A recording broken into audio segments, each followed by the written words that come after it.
But look, we do talk a lot about big Australia under Labor. Of course, the immigration, the population explosion we're seeing.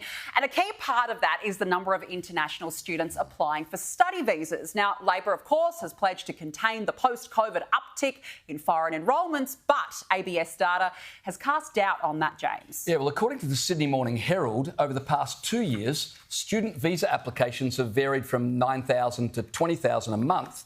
But in March, get this, they were 35,000 visa applications. Now, Dan Tehan reckons this whole thing is a mess, and he's absolutely right. Yeah. Now, one of the problems we've got is that our universities rely on overseas students. Yeah. The Sydney Morning Herald had a recent article saying that at Sydney Uni, for example, take that as typical, 78% of their student fee revenue comes from international students. Wow. So one of the problems here I think we've got, and no one's talking about this, is the business model of our universities. They are absolutely reliant upon overseas students. So it's just not sustainable. So they bring all these students here. They don't provide any infrastructure. Now, Albanese's talking about forcing universities to create housing and accommodation. Yeah. Well, that's the very least that they should do. Yeah. But on top of that, because they're so desperate for overseas students, then the process of application and getting them here is loose, right? So you end up with students coming here ostensibly to study, but then they get here and they put in a visa application to stay. Yeah. And that's adding to our migration problem. It's adding to the pressures that we're already seeing off the back of record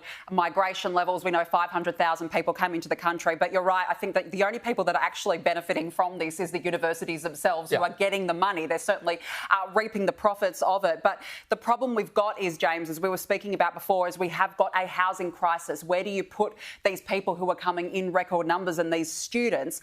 In February alone, our population hit 27 million, nearly 2 decades earlier than expected. We already can't put people into homes as it is, so how can you?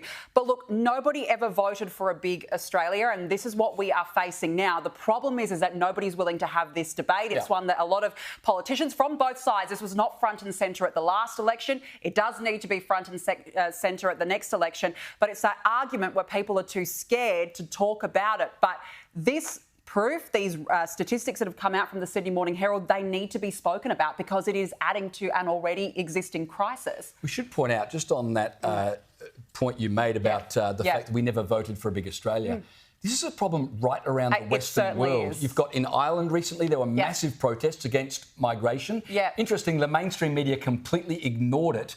Of course they did. They always do. Don't want to talk about it. They certainly people don't. on the street are not happy that their countries are being changed right under their nose. Absolutely. And politicians won't be accountable. But look,